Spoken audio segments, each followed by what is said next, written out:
Welcome to Little Friday, featuring Louisa May Alcott's book, Little Women. Read by Amber Jacoba. Sponsored by Gals Guide.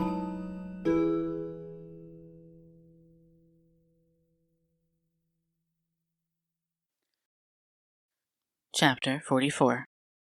My Lord and Lady. Please, Madam Mother, could you lend me my wife for half an hour? The luggage has come, and I've been making hay of Amy's Paris finery, trying to find some things I want, said Laurie, coming in the next day to find Mrs. Lawrence sitting in her mother's lap, as if being made the baby again. Certainly. Go, dear. I forget that you have any home but this. And Mrs. March pressed the white hand that wore the wedding ring, as if asking pardon for her maternal covetousness. I shouldn't have come over if I could have helped it, but I can't get on without my little woman any more than a weathercock can without wind, suggested Joe, as he paused for a simile. Jo had grown quite her own saucy self again since Teddy came home. Exactly, for Amy keeps me pointing due west most of the time, with only an occasional whiffle round to the south, and I haven't had an easterly spell since I was married. Don't know anything about the north, but am altogether salubrious and balmy, eh, my lady? Lovely weather so far. I don't know how long it will last, but I'm not afraid of storms, for I'm learning how to sail my ship. Come home, dear, and I'll find your boot jack. I suppose that's what you were rummaging after among my things. Men are so helpless, mother, said Amy, with a matronly air, which delighted her husband. What are you going to do with yourselves after you get settled? Asked Jo, buttoning Amy's cloak as she used to button her pinafores. We have our plans. We don't mean to say much about them yet, because we are such very new brooms, but we don't intend to be idle.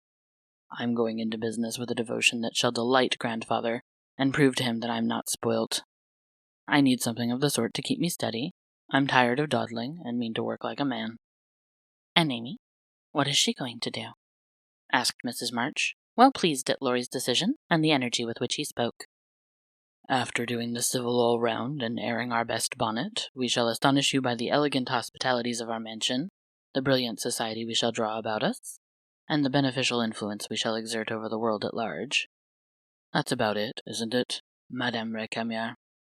Asked Laurie, with a quizzical look at Amy. Time will show. Come away, impertinence, and don't shock my family by calling me names before their faces, answered Amy, resolving that there should be a home with a good wife in it before she set up a salon as a queen of society. How happy those children seem together, observed Mr. March, finding it difficult to become absorbed in his Aristotle after the young couple had gone. Yes, and I think it will last, added Mrs. March, with the restful expression of a pilot who has brought a ship safely into port. I know it will. Happy Amy. And Jo sighed, then smiled brightly as Professor Bear opened the gate with an impatient push. Later in the evening, when his mind had been set at rest about the boot jack, Laurie said suddenly to his wife, who was flitting about, arranging her new art treasures, Mrs. Lawrence. My lord. That man intends to marry our Jo. I hope so, don't you, dear? Well, my love, I consider him a trump, in the fullest sense of that expressive word, but I do wish he was a little younger and a good deal richer. Now, Laurie, don't be too fastidious and worldly-minded. If they love one another, it doesn't matter a particle how old they are, nor how poor. Women never should marry for money. Amy caught herself up short as the words escaped her, and looked at her husband, who replied, with malicious gravity, Certainly not, though you do hear charming girls say that they intend to do it sometimes. If my memory serves me, you once thought it your duty to make a rich match. That accounts, perhaps, for your marrying a good-for-nothing like me. Oh, my dearest boy, don't say that. I forgot you were rich when I said yes. I'd have married you if you hadn't a penny, and I sometimes wish you were poor that I might show how much I love you. And Amy, who was very dignified in public and very fond in private, gave convincing proofs of the truth of her words. You don't really think I am such a mercenary creature as I tried to be once, do you? It would break my heart if you didn't believe that I'd gladly pull in the same boat with you, even if you had to get your living by rowing on the lake. Am I an idiot and a brute? How could I think so when you refused a richer man for me, and won't let me give you half I want to now when I have the right? Girls do it every day, poor things, and are taught to think it is their only salvation. But you had better lessons, and, though I trembled for you at one time, I was not disappointed, for the daughter was true to the mother's teaching. I told Mamma so yesterday, and she looked as glad and grateful as if I'd given her a check for $1 million to be spent in charity. You are not listening to my moral remarks, Mrs. Lawrence. And Laurie paused, for Amy's eyes had an absent look, though fixed upon his face. Yes, I am, and admiring the dimple in your chin at the same time. I don't wish to make you vain, but I must confess that I'm prouder of my handsome husband than of all his money. Don't laugh, but your nose is such a comfort to me. And Amy softly caressed the well-cut feature with artistic satisfaction. Laurie had received many compliments in his life, but never one that suited him better, as he plainly showed, though he did laugh at his wife's peculiar taste, when she said slowly, May I ask you a question, dear? Of course you may. Shall you care if Joe does marry Mr. Bear?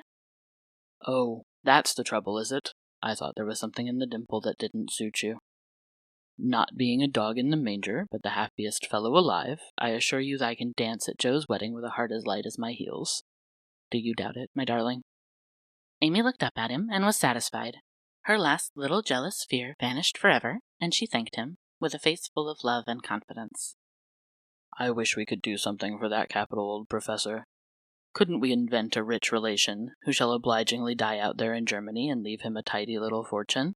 Said Laurie, when they began to pace up and down the long drawing-room, arm in arm, as they were fond of doing, in memory of the chateau garden. Joe would find us out and spoil it all. She is very proud of him, just as he is, and said yesterday that she thought poverty was a beautiful thing. Bless her dear heart. She won't think so when she has a literary husband and a dozen little professors and professorins to support. We won't interfere now, but watch our chance, and do them a good turn in spite of themselves. I owe Jo for a part of my education, and she believes in people paying their honest debts, so I'll get round her in that way. How delightful it is to be able to help others, isn't it? That was always one of my dreams, to have the power of giving freely, and thanks to you, the dream has come true. We'll do quantities of good, won't we? There's one sort of poverty that I particularly like to help. Out-and-out beggars get taken care of, but poor gentlefolks fare badly because they won't ask, and people don't dare to offer charity. Yet there are 1,000 ways of helping them, if one only knows how to do it so delicately that it does not offend. I must say I like to serve a decayed gentleman better than a blarneying beggar. I suppose it's wrong, but I do, though it is harder. Because it takes a gentleman to do it, added the other member of the Domestic Admiration Society. Thank you. I'm afraid I don't deserve that pretty compliment. But I was going to say that while I was dawdling about abroad, I saw a good many talented young fellows making all sorts of sacrifices, and enduring real hardships that they might realize their dreams. Splendid fellows, some of them, working like heroes, poor and friendless, but so full of courage, patience, and ambition, that I was ashamed of myself, and longed to give them a right good lift. Those are people whom it's a satisfaction to help, for if they've got genius it's an honor to be allowed to serve them, and not let it be lost or delayed for want of fuel to keep the pot boiling. If they haven't, it's a pleasure to comfort the poor souls, and keep them from despair when they find it out. Yes, indeed, and there's another class who can't ask, and who suffer in silence. I know something of it, for I belonged to it before you made a princess of me, as the king does the beggar maid in the old story. Ambitious girls have a hard time, Laurie, and often have to see youth, health, and precious opportunities go by, just for want of a little help at the right minute. People have been very kind to me, and whenever I see girls struggling along, as we used to do, I want to put out my hand and help them, as I was helped. And so you shall, like an angel as you are, cried Laurie, resolving with a glow of philanthropic zeal to found and endow an institution for the express benefit of young women with artistic tendencies. Rich people have no right to sit down and enjoy themselves, or let their money accumulate for others to waste. It's not half so sensible to leave legacies when one dies, as it is to use the money wisely while alive, and enjoy making one's fellow creatures happy with it.